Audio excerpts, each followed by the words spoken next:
Right, good day, afternoon, ladies and gentlemen, and welcome to the South of England Show Society Technical Forum.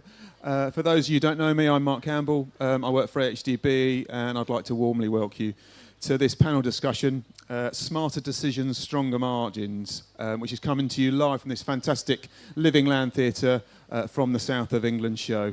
In Sussex, and we're live streaming it across multiple channels, so if you're dialing in online, welcome, and please put your comments and questions in the chat. So the technical forums are a digital series that we run through the society to open up knowledge and expertise to our wider members and community that aren't able to join us live. And these all culminate in the annual farming conference, which I'm pleased to say this year is on Wednesday, the 11th of November. And the conference title this year will be Who's Responsible for the Next Generation of Our Industry? So please keep an eye out on the social media channels and on the websites, because the tickets will be available actually very, very soon. So I don't need to tell everyone that agriculture today is in some tricky situations. The profitability and the probability.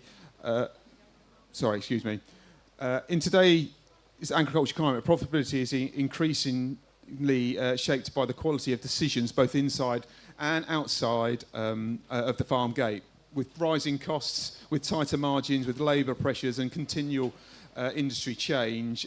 Successful farm businesses are those that learn to focus on being less simply busy and more about being purpose, strategically focused and commercially minded.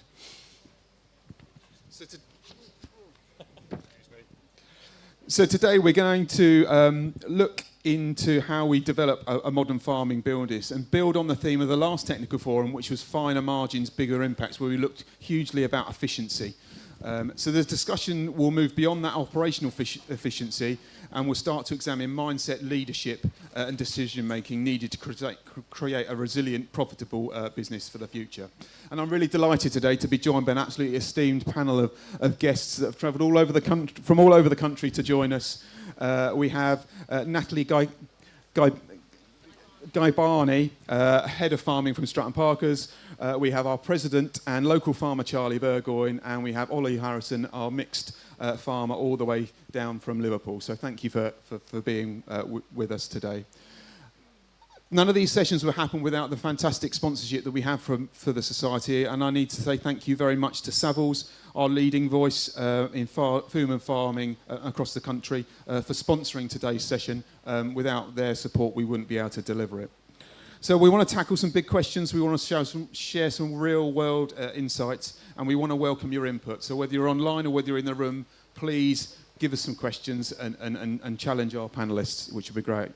So without further ado, let's get into a bit of a discussion. Natalie, could you just introduce yourself and to the group? Sure. Hello, I'm Natalie Guy Barney. I've been with Stratton Parker since January. Before that, I was with Promar International Consultancy. And my background is probably a little bit of an unusual route into farming, that I started my career as a police officer, did 12 years as a PC and sergeant in Thames Valley Police, and then came home to run the family farm back in about 2018. And from there, transitioned over to the dark side of consultancy. So that's me. Brilliant. Thank you, Natalie. Charlie. Yeah, hi guys. Charlie Burgoyne. I farm just down the road, just south of Haywards Heath. Came back from college 40 years ago.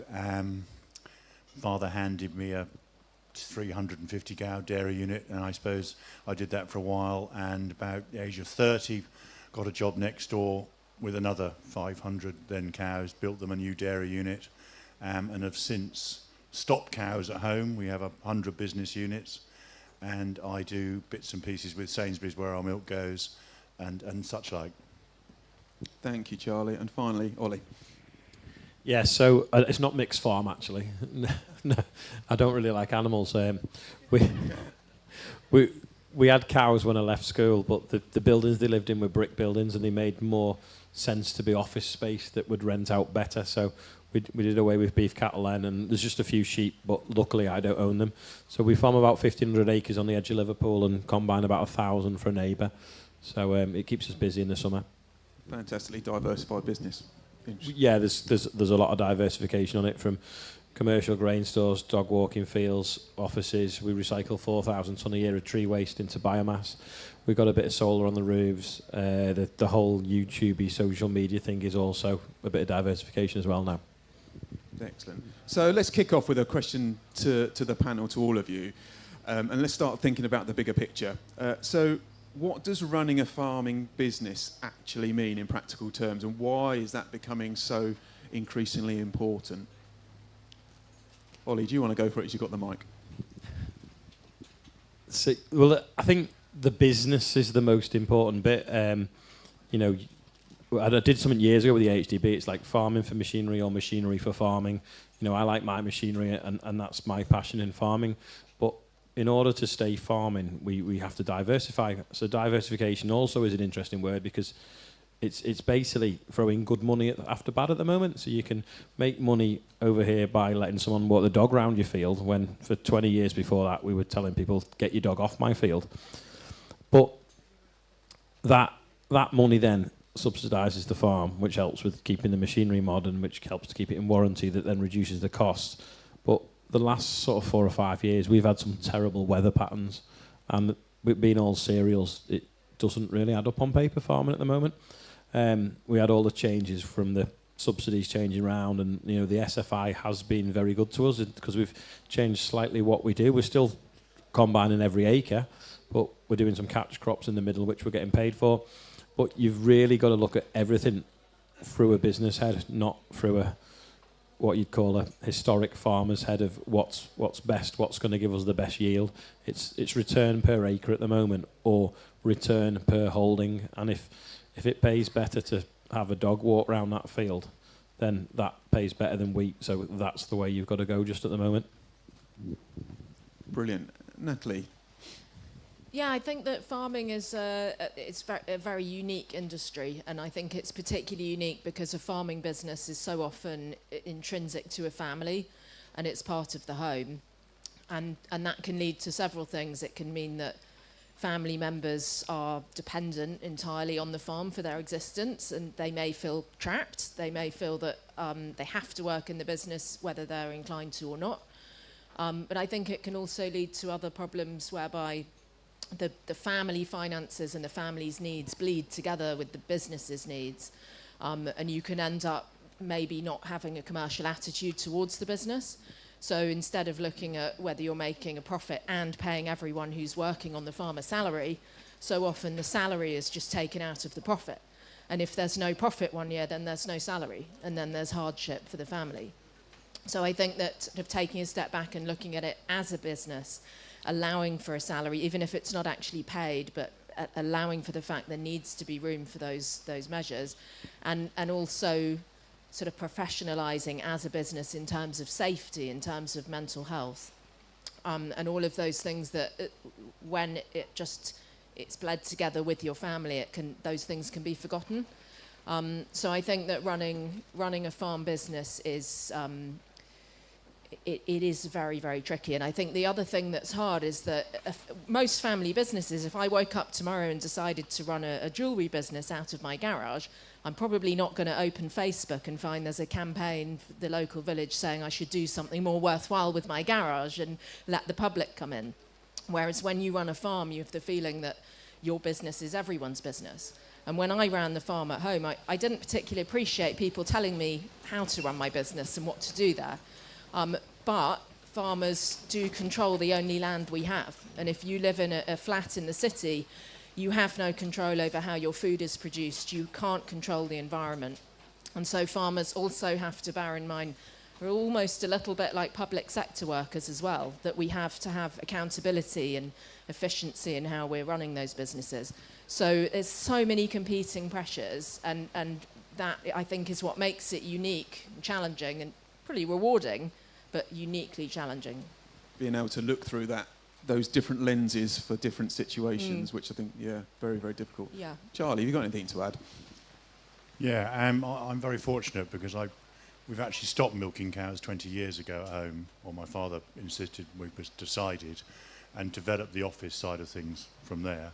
So from a point of view of attention to detail, that is about getting things let and making sure people pay, which is increasingly interesting. Whereas in a dairy unit next door, I've got a really, really good team of staff, but it's drilling down, and we are fortunately in a strong position with a local supermarket and a cost of production which deals with the income. So it's about drilling down on the costs the whole time. So at the home farm, you're utilising that attention to detail and things, but just serving it to a different purpose by chasing people that are not paying their rent. Well, not just chasing people that don't buy. I mean, we do farm 500 acres, and most of that goes down the front of a cow next door. But there's a bit of both. But without diversification, Olly and I clearly do much the same thing, except for I've got some cows and he's got 1,000 acres of arable. Yeah. No, excellent. Thank you, Natalie. I'll come to you. Working out in the farming sector, you must see a wide range of businesses. What common characteristics would you see in the most resilient and profitable businesses that people could learn from? I would say that it probably sounds a bit of a facile answer, but the more profitable business, the most profitable businesses are those that are run skillfully. And it doesn't seem to equate to geography, it doesn't seem to equate to farm type or system. It's about those running the business having the skills to do so. I think that probably the definition of skill has changed somewhat. Maybe in the past, certainly when I was farming, we chased yield. When we had a dairy farm, we were chasing down the cost of production, completely enthralled to the milk price. That was our driver. And it was perceived that if you had the best yields on your farm and the best yield per cow, that you were farming excellently. I think that now those skills to push those yields up will only really serve you well in a good year. And what we're seeing now is so many bad years, so many difficult seasons, that the farms that are proving profitable over a 5-year average are really the ones that are managing those bad years. And that sounds a bit bleak and fatalistic. It's also maybe an opportunity to look at farming in a different way. But yeah, those that manage the bad years maybe change their crops up, look at more versatile and hardy cropping, spread their risk, as both the other panelists have said, diversification. And it might be diversification with non-farming businesses, but it might also be just diversifying your wheat crop. So having one area of growing regenerative wheat that you hope to sell for a premium price, another area where you do your traditional high yield, high input milling wheat, and then perhaps a low input feed wheat as well. So you're just catering for every eventuality and not putting all of your efforts into one line of the business. Demonstrating adaptability and a bit of forward planning and forward thinking. Yeah, exactly. I'll come to you, Olly. So you're, as you rightly said, the accidental YouTuber. You're running a very diversified business. You're engaging with a number of farmers and individuals across the country, both in your farming realms and in your social media realms. What kind of behaviours and attitudes do you see that's holding our industry back from being profitable consistently? Well, adaptability, isn't it? That people don't want to adapt. So just back to the previous point, we keep getting dry springs, early summers, and not having much wheat yield. And I didn't really have any insurance for that, if you will. So we've changed our cropping now, where we've got some combinable maize in the rotation. But the idea of that is, if we don't get rain in from March to July, the price of fodder will go up very quickly, and there's a lot of cows not that far from us. So rather than combine it, we'll send a forage harvester through it, and that will make up for the lack of yield in other areas. So But there's plenty of people who are like, well, I just like growing wheat. I just grow wheat and rape. And you can't do that. And like the SFI, when it come along, oh, I don't want to be paid to grow flowers. Well, we'll do both. You know, with the AHL2 that we've got, you know, we've turned a profit before we've planted the wheat in that field. And as long as we don't lose money on that wheat, you know, we've done all right. I think you've really got to go with your eyes open. So that sort of just adding on to that. But what was the question again? I've eaten too much food and I'm really sleepy. There's like a hell of a buffet at the back. It's about the attitudes and the behaviours that you think are holding us back. Yeah, it was mentioned this morning as well that there's a lot of farms that are still run by the generation that should have set aside and let someone else have a go with the train set.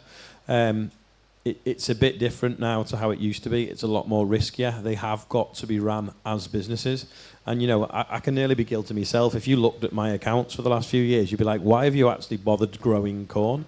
You know, you should have just sold your machinery off, got a contractor in to do your sustainable SFI stuff, laid your staff off and lived off the diversification and gone and bought another farm by now. But, you know, that's people's lives, isn't it, and livelihoods and stuff. We grow a crop not for vanity but for profit. So you know, if I've got a few weeds here and there in a field of wheat, is it going to add up to spray them weeds? Probably not. We'll just take what we get and have to look at it not looking as nice as the neighbours. But at the end of the day, I want to be there the next year. And you know, you can chase the yield or you can chase the vanity, but you've got to make the return. And there's a lot of farmers that are too proud to, well, the farming with pride, which is great, don't get me wrong, but they've got to watch every penny now, because you get some bad weather patterns and you lose a lot of money now. The stakes are very high, especially with the input costs at the moment. I don't know whether that answered it. Did it answer it? No, I think it does, and I think it builds on Natalie's point about adaptability and forward focusing. You're talking about profit mindset and just making sure that doing what you've done the year before, you know, doing the same thing over and over again and expecting a different result is insanity. And the economics around the inputs coming onto the farm and leaving the farm are vastly different to what they were 10 years ago, 20 years ago, even 2-3 years ago. So you've always got to sort of have your eyes open and be willing to pivot very quickly. But a lot of the older generation, we've always done it this way, and we just keep growing those crops, and you've got to adapt to survive. Yeah, we'll come to the floor. I'm going to jump one more question to Charlie, and then we'll come to the floor. So if there's anything you'd like to ask the panel, please raise your hand and we can go. Charlie, you talked earlier about the importance of treating farming as a business, and you've evolved your family business by selling the cows and moving forwards, and treating it as a business. What practical advice or guidance would you give to develop that practical mindset for a farmer to become more commercially focused? Well, Mark, fortunately I took some advice on this question. He's probably sitting in the room here somewhere. But and that is quite rightly the difference between, I guess, working on a business and somebody else who might be working in the business. And there's plenty of farms around this country where there might be 2 or 3 brothers, and some of them work in the business, and some of them get away a bit and work on the business. And I think and I've been very lucky, because you pick up all sorts of ideas from clients of mine at home, which you can take back into a farming business. You know, I've got now 150, 180 people working in the farmyard it's not a farmyard anymore. And the stuff you pick up from people is fascinating. And the weather, going back on Olly's thing on the weather, has been fascinating. The last 2 dry springs, it's totally changed our mindset on how we work maize ground, for instance, because we don't touch it anymore. We're in a lucky situation. We can store 7 or 8 months of slurry. We don't touch the ground. We spray it off with a bit of Roundup, 'cause it's all been in grass all winter, and then cultivate it very quickly. I'm glad you said that, because I'm a great believer that whatever industry we're in the UK, people are facing a lot of challenges, and there's huge amounts that can be learned and be transferred between industries, but in slightly different contexts. So that's really, really valuable. Has anyone got any questions? If you can just hold your... Oh yeah, take charge.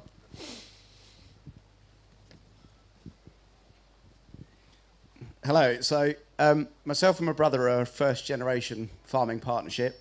We're farming 1,000 ewes, a modest suckler herd, and about 400 acres of arable that we've built up ourselves. Everyone's preaching diversification, industrial lets, all that sort of stuff. We don't have the option to do that. Do we give up? Do you think there's a hope for us as young farmers who don't have the option to get into lets to keep going? No, not at all. You've just got to look on the marketing side. I grow commodities. You don't need to grow a commodity. You just need to market it as good as people market bottled water. You know, find a niche and prize the door off it and go. There's plenty of people making good money by taking what they produce and uncommoditizing it by, you know, having a brand. Yeah, I definitely echo that, and I see a lot of farming businesses that are simply farming superlatively well, and that's their strategy. I went to a dairy farm up in Scotland where they're doing 14,000 litres a cow, and they've got an elite strain of heifer that they've bred themselves that they now sell into other herds, and they make some profit off that as well. They're also now doing some beef on dairy. So I think there's ways of almost diversifying within quite a niche farming business. You can sell direct to consumer. There's people selling online, and those are other ways of just spreading your risk. So if the wholesale price is low, you've still got your own market. So I definitely think that there are still ways to make money from farming. You just have to be very clear what your strategy is, and how you're going to achieve it. Absolutely don't bloody well listen to us. Yeah. You get on and do. And when you make a little bit of money, then maybe buy yourself a yurt or something, or a shepherd's hut, or a pumpkin, do a pumpkin. I mean, no, I didn't want to do all the diversification when I was your age. And they don't need to be told to do a bunch of it. And anyway, I'm time to retire. I mean, no, you do what you want to do. Farm. And my kids want to farm. Yeah, they don't want to, well. So no, don't listen to us. It's just a discussion, isn't it? We're just trying to induce people to, no, farm.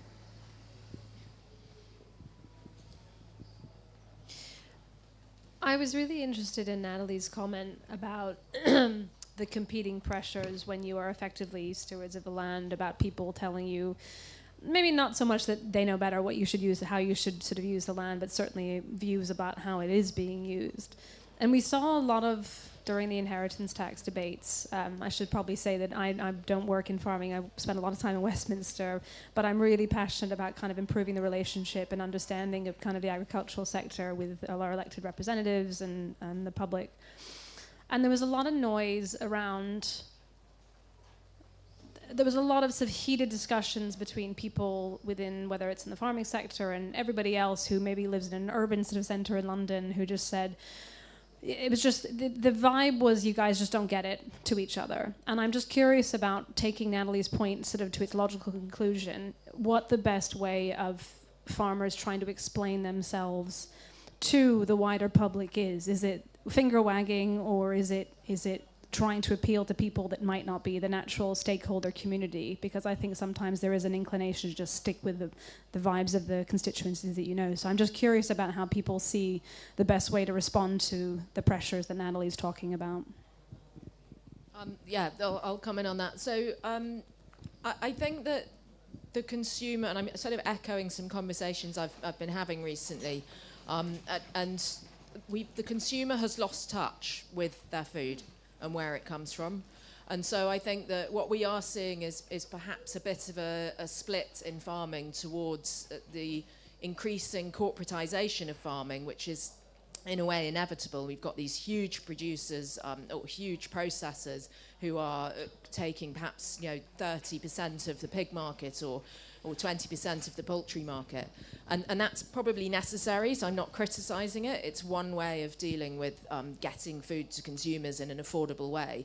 But the other end of the market is probably more interesting, where people are selling direct and there is more of a wave of people cutting out that whole chain of supply chain and selling direct to the consumer. And that's one way that I think we can bring consumers into contact with their food and how it's being produced. I think we need to see more of that within the sort of more corporate end of the supply chain. So how are we going to promote in supermarkets and promote in schools where food comes from and how it's produced? And there are some initiatives around that now happening, but I think it's about getting school children onto farms, it's about getting the labelling perhaps clearer, and just trying to educate people on what it means to farm.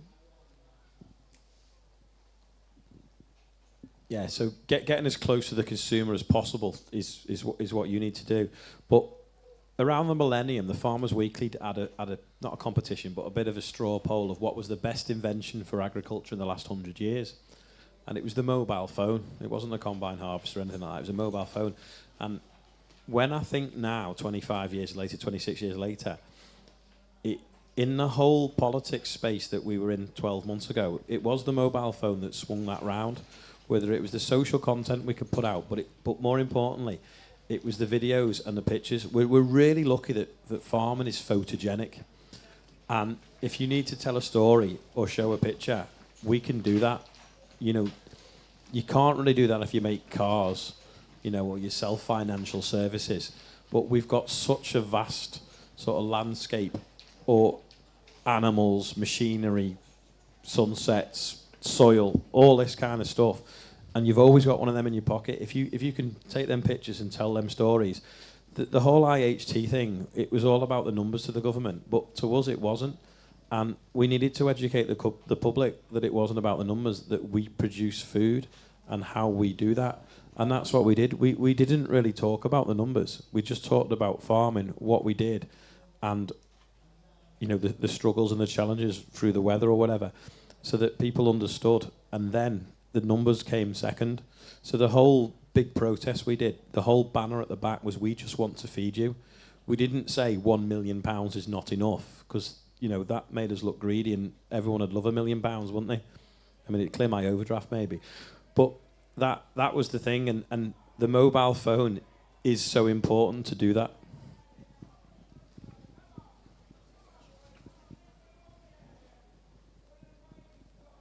You see that, don't you, with a phone? Every time now something comes up on social media and it's anti-farming, frequently, rather than seeing endless comments afterwards agreeing with them, there's now frequently people going, no, I don't agree, that's not right, and supporting it. And what has Clarkson's farm done?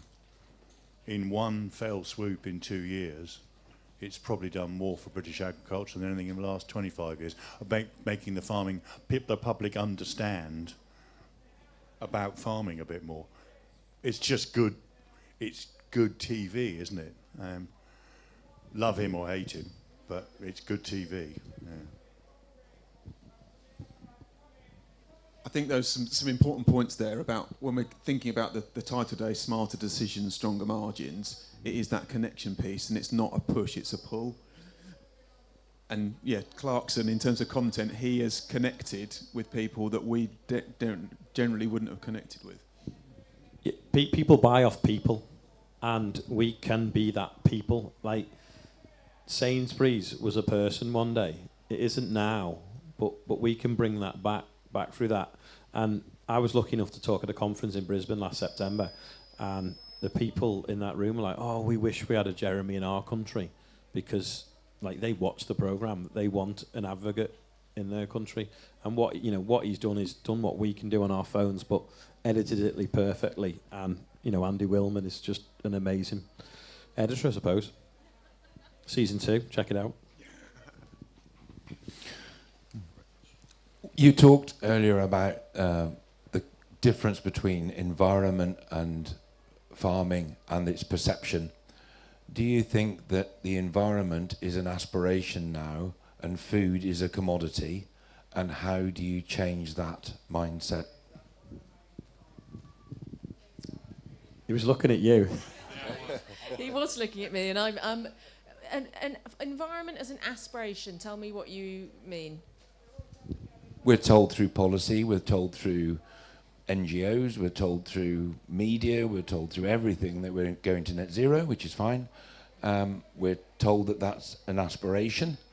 Ed Miliband's telling us it's an aspiration, we're going to have solar panels. So how do we create an aspiration for British food? Yeah, I think that it is a challenge, and certainly when Brexit happened, the wave that followed was about sort of public money for public goods, and that was the driver. And I think then we had the Ukraine war, and now we've got conflict again that's affecting our supply chain. And perhaps people are starting to realise that food is also an issue. So I do think things are starting to change a little bit. I think that I wouldn't say the environment is necessarily an aspiration now, because I think that the environment, climate change and food production are now going to be hand in hand. So it's a pretty bleak report that came out a couple of weeks ago from the Climate Change Committee, and if you didn't feel quite nervous when reading it, then you probably didn't read it properly, because it says that by 2050 we'll be 5 billion litres of water a day short in this country, and that is pretty stark. So I think that the need to manage water for food production for our needs is going to get stronger and stronger. And so I think that what will happen is climate change is starting to affect food production, and that is going to change the debate. It's already changing the debate. People are starting to talk about food security, and I wouldn't be surprised if we start to now see some of the reporting that's purely on emissions and environment starting to talk about food as well. So I think it will change organically. That's not a reason to not try and promote the food security and the need for British food production as an issue, but I think that things will change now of their own accord because of those pressures of climate change and geopolitical strife. I did a bit, we were talking about AI as well this morning, weren't we? I did a bit of AI searching the other day, because we talk about us being not that self-sufficient. What are we, 60% self-sufficient in the UK? So I thought, how does that compare to other countries? So in Europe, we are the second least self-sufficient, only behind Malta. We have 127 times more people that live here than Malta. So that's kind of quite scary how reliant we are on them, boats coming in or planes or whatever that's bringing food in. And I don't understand why the MOD don't talk a bit more to DEFRA and try and square that hole.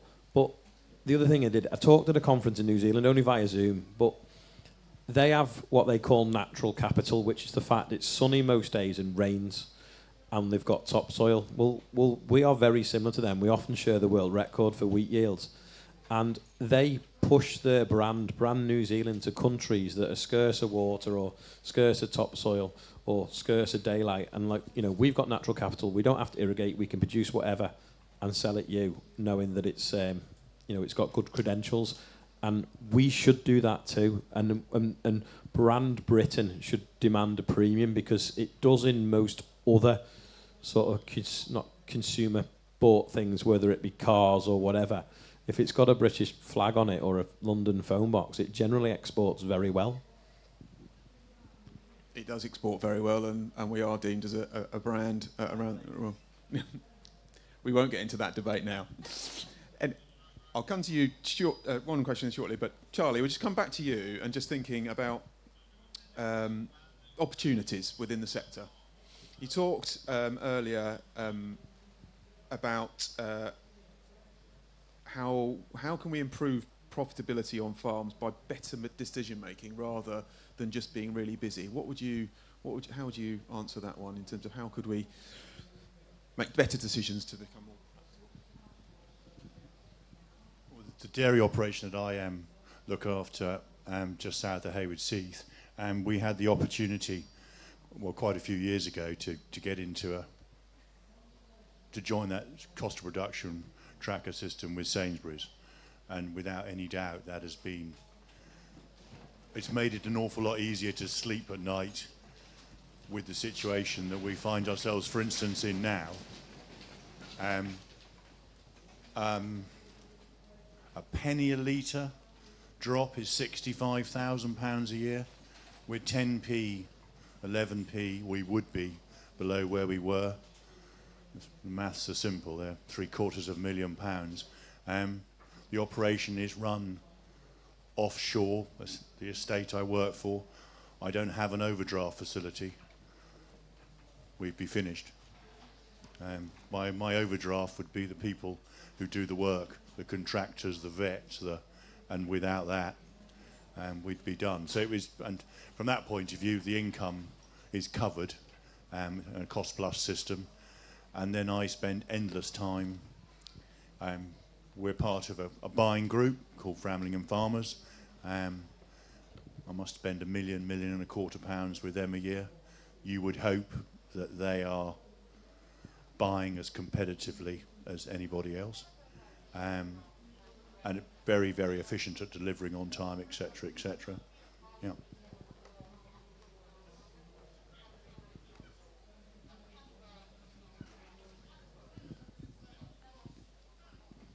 Well, I think in order to make better decisions, you need to learn, and that's why things like this, or some of the things that AHDB and other things we've done in the past, is go around with your eyes open and learn, so that when you have got to make difficult decisions, hopefully it's the right one. No, and I'm sensing for that it's about building good relationships, surrounding yourself with good people to enable you to take opportunities such as the contracts that you had to push the business forward. Yeah, I think definitely when I was running the farm at home, it was so easy to only think about myself. And like I said before, I didn't particularly appreciate other people saying they knew how to run my business better than me. But actually, you do need to go beyond your own farm gate and see what's happening on other farms. And since I've been working in consultancy and seeing such a range of farms operating so differently to how we were at home, it has really opened my eyes as to things that I could have done differently at the time. So I definitely think that your peer group, your events like this, or just getting out onto other farms and seeing what can be done, perhaps with the same resources that you've got at home, is really valuable. If you use a lot of social media, you'll find loads of people that can run your business better than you can yourself. Kirsty.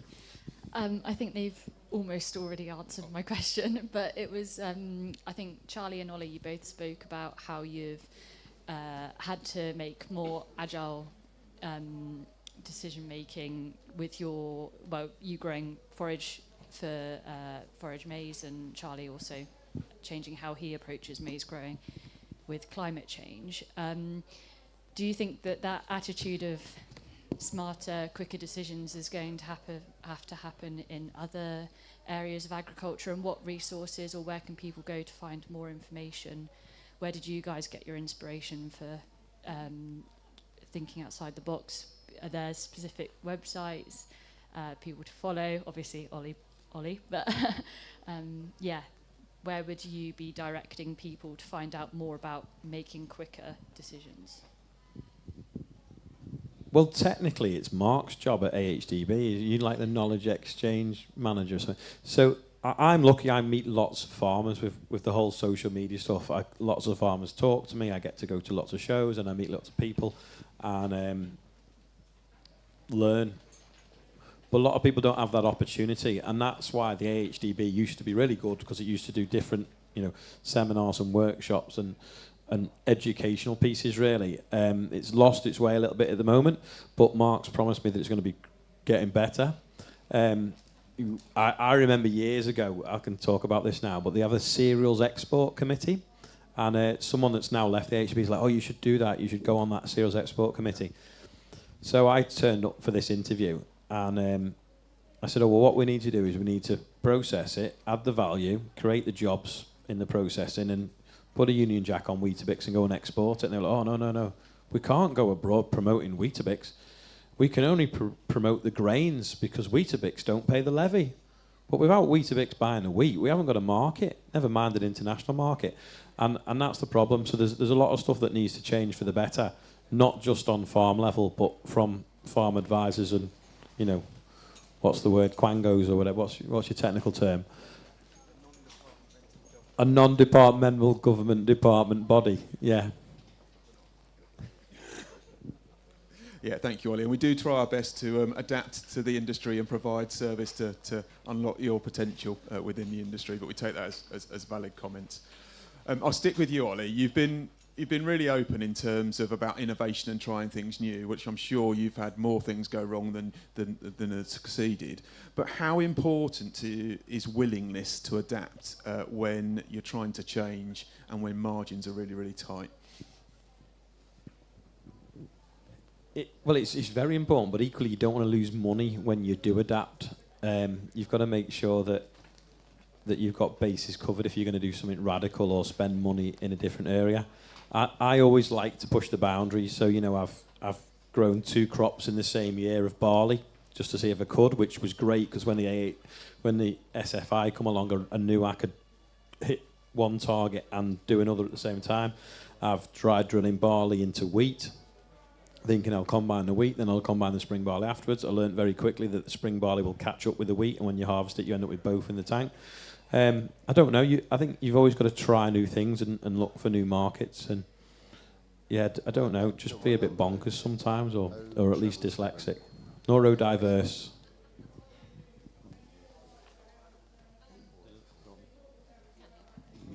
Yeah, I think the thing with change is you've got to assess your own business and your cash needs. If you're very cash poor, you've got a lot of debt, you probably have to be a little bit more careful. But equally, I think that can paralyse you. And at home, when I was running the farm, we had a lot of debt.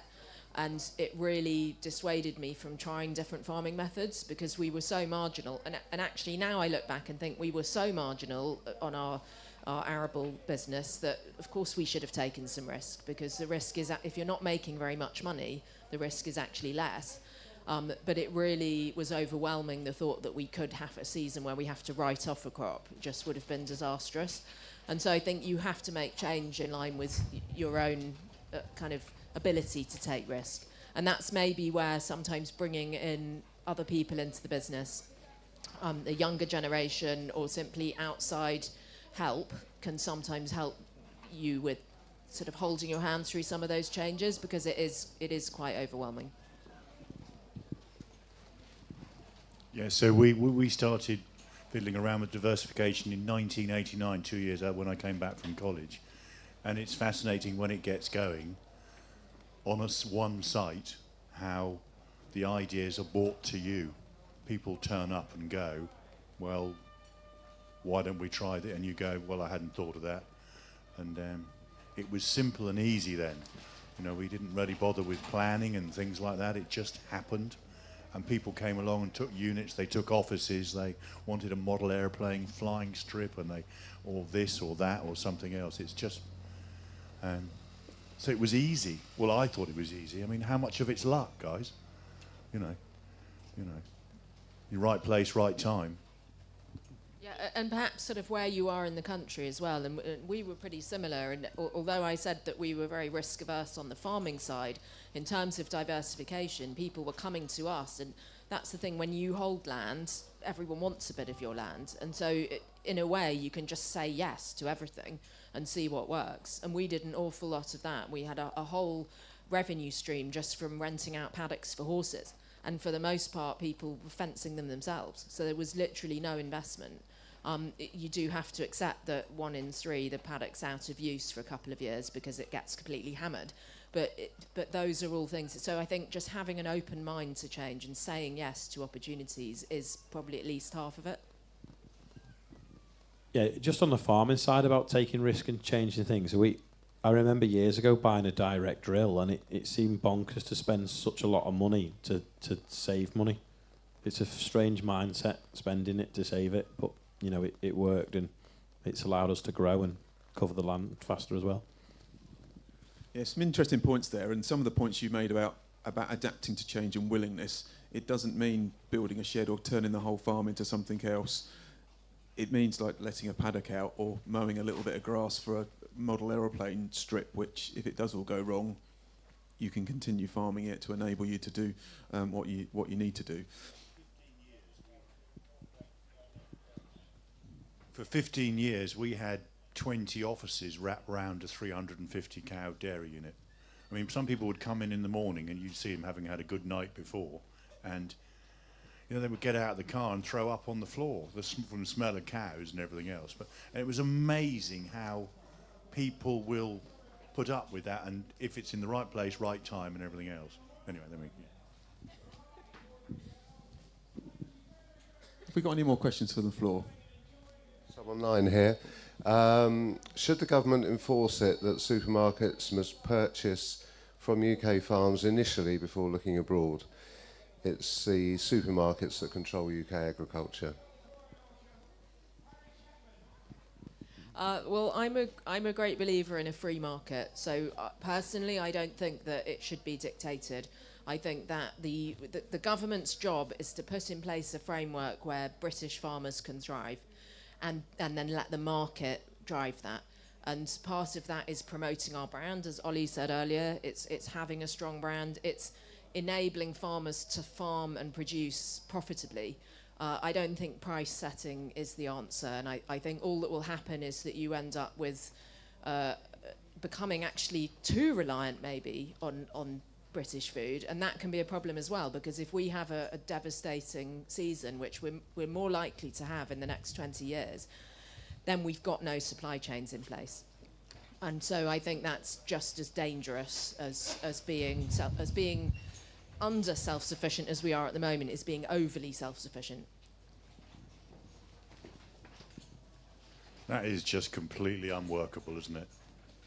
Supermarkets, they'll get about that, they get around that. That is just unworkable. Anyway, I think, I just don't see it.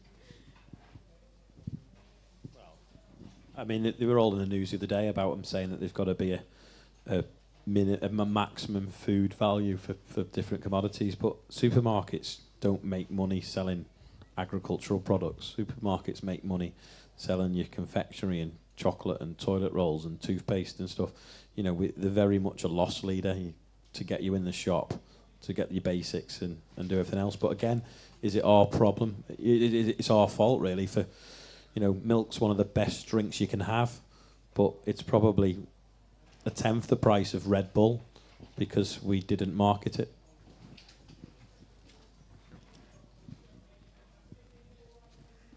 Somebody at Sainsbury's told me the other day that the shoplifting in supermarkets that's going on is absolutely biblical. For under 300 quid, cops don't do anything. You go down to the local street market 2 hours later, and they've swept, whatever it is off the shelves, and they're selling it down there. We are paying for that. Less than 300 quid, they're losing billions, literally. Well, many, many millions, anyway. You've put me in mind of my police days back in Slough, when I remember arresting someone who they'd walked out of a supermarket with £900 of beef in their top. So, yeah, but we used to arrest people for that. It's kind of their own fault, though, isn't it? Because they've got rid of all the staff and the self-checkouts. I think we've got another question online. Yeah, Thank you for those that are dialed in. Din, keep them coming. 2 online. So this is from Luke Gaston. If you're in government, what's the first 3 things you would do to help farming? Olly, do you want to start that? Interest-free money, sorry for the sponsor. But if they could help with that, then that could mean that we could thrive. Better exports. And for me personally, being arable, some of the clever GM stuff that could make our cost of production a lot lower. I did think as well that they should have bought out the fertiliser factory across the river from me, and we had our own domestic supply, but I don't think that'll happen. I'm not sure I can list 3, but a scrap inheritance tax, Olly said. I think that more flexibility for government money. So I think that it's too prescriptive. In some of the capital grants, if you're not a livestock farmer, there's nothing for you. And so I think more flexibility in grants and planning. I think planning permission is holding up the industry badly, and that needs addressing. So that was 2.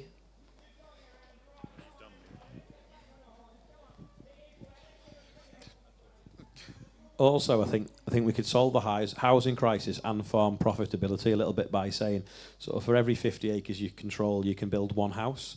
So it meant that then you could get like 5 or 6 little houses dotted around in villages, make the village pub now viable, mean that the son hasn't got to buy an overpriced house in the village. He can buy one, build his own one on the farm. You can sell a few off to give you a bit of a cash injection, clear a bit of debt. And also you could maybe have a holiday let out of it, and it'd tick a box for farming and a box for Steve Reed. So he's the one to speak to, really, because he's moved from ag into housing. And I did try ringing his advisor the other day about that, but I think that would be a good idea. Brilliant, thank you. So I've got a question here just to all of you. We've talked a lot about relationships and communication in terms of how we make smarter decisions.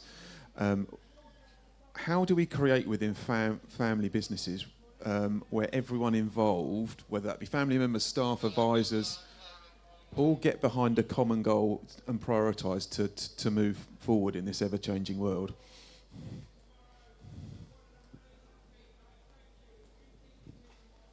Oh, well, debt's a good motivator, so that gets people generally going in the right direction.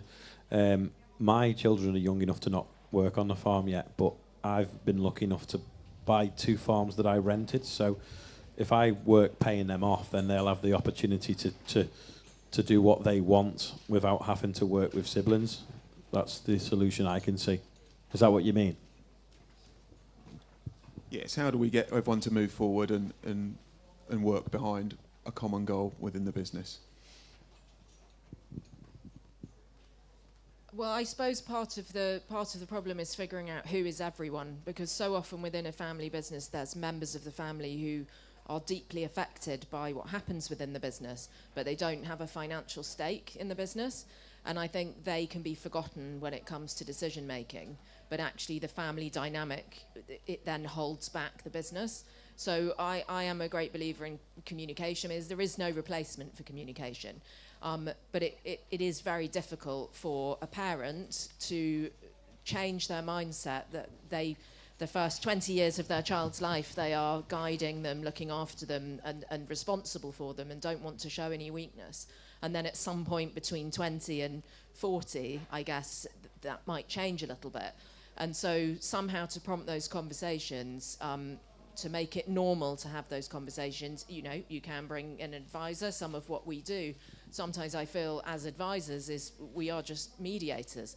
And you can formalise it. So sometimes having a family charter is beneficial because everybody gets a role, whether they're in the business or not. Sometimes it's just a conversation. So having a third party to mediate can help.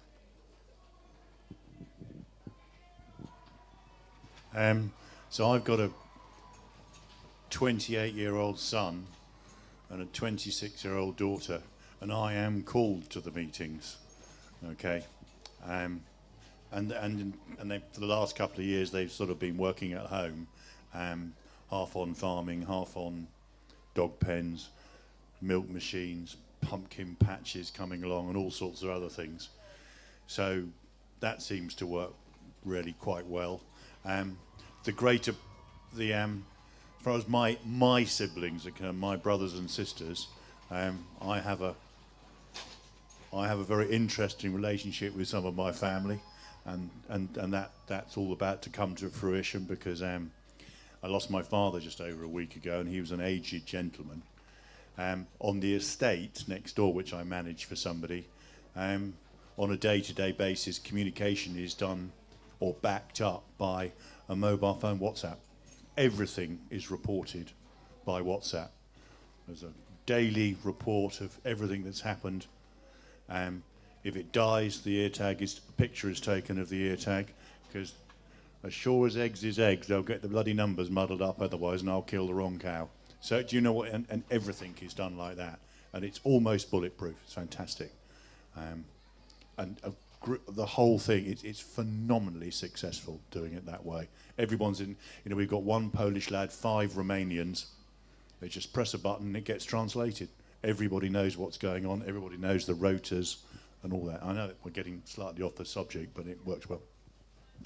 Yeah, I think you're right, and I think sometimes just writing it down, recording something, is enough to help everyone move in the same direction. So, but some of the online platforms that are now being used on farm to document almost everything that happens is a really powerful tool to make sure everyone feels invested in the business, right down to, you know, the casual calf person or whatever it may be. No, that's definitely the point I get in terms of that transparency and that people feeling that they're aware of what's going on and what's moving forward to be able to adapt. I think we've got one more question over here. Yeah. I've listened here for an hour now, and you've come up with a lot of solutions of how to subsidise the industry. You haven't really come up with a solution how to make a profit out of producing food. That would actually solve the situation. Is he looking at me? Adding value, selling to someone that's got more money than the UK, and I think for the cereal sector we need an export market.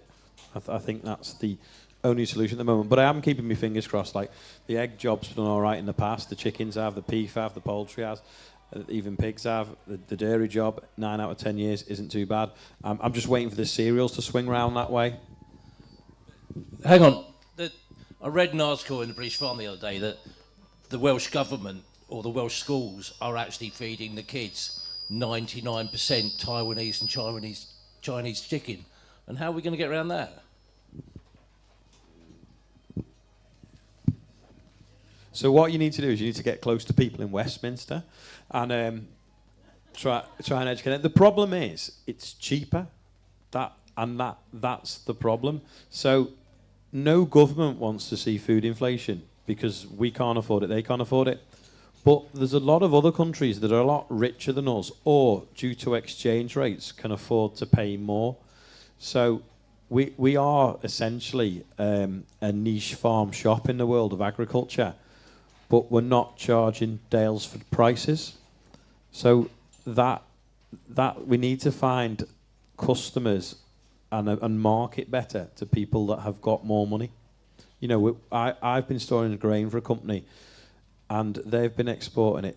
I can't remember where it was, but they're sending malt and barley to the arse end of nowhere in shipping containers because it pays better than selling it to Burton-on-Trent. Yeah, I mean, I don't have an answer. If I did, I'd probably be extremely wealthy right now.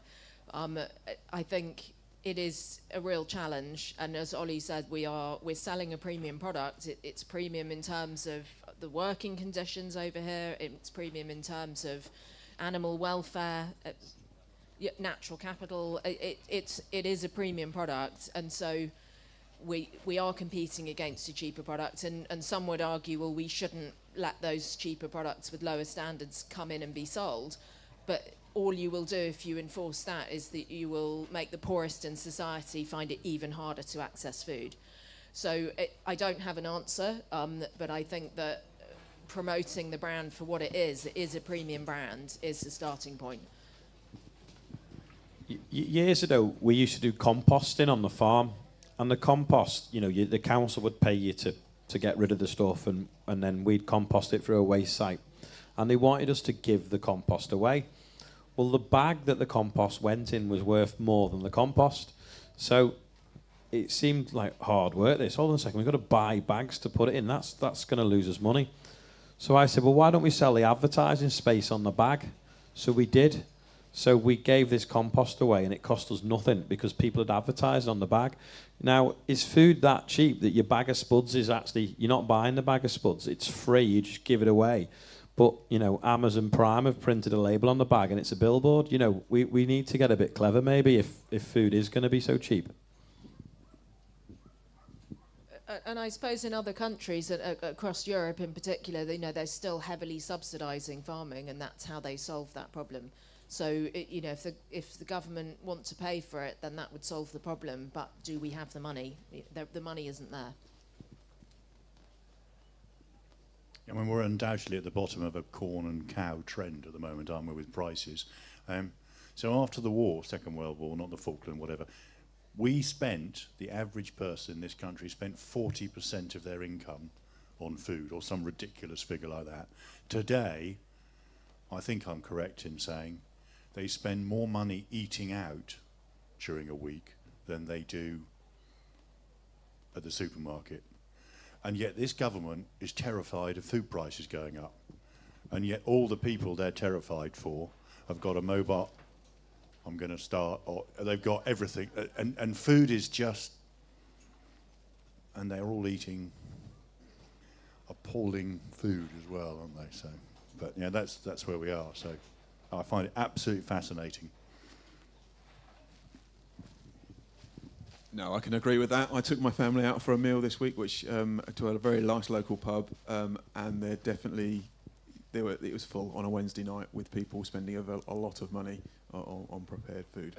Anyway, we are racing very, very quickly towards the end of this session. I'm going to ask you all one more question, which... No, we haven't got time for that. Apologies. Ask it afterwards. So for all the panel, to everyone watching today, all of our farmers, if they could make one smarter decision tomorrow that would strengthen their margins within their farming business over the next 5 years, what would that decision be?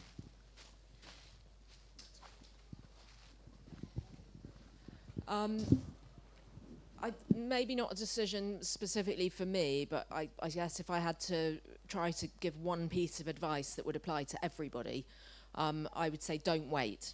You know, if there's a change that needs to be made, start. Even if you start with incremental change, just start.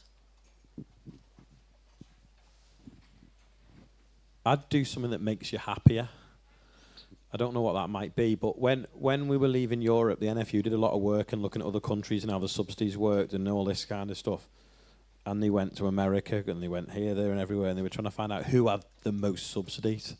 And I was like, why didn't you find the happiest nation of farmers and copy their policy? And, you know, to me, that's important.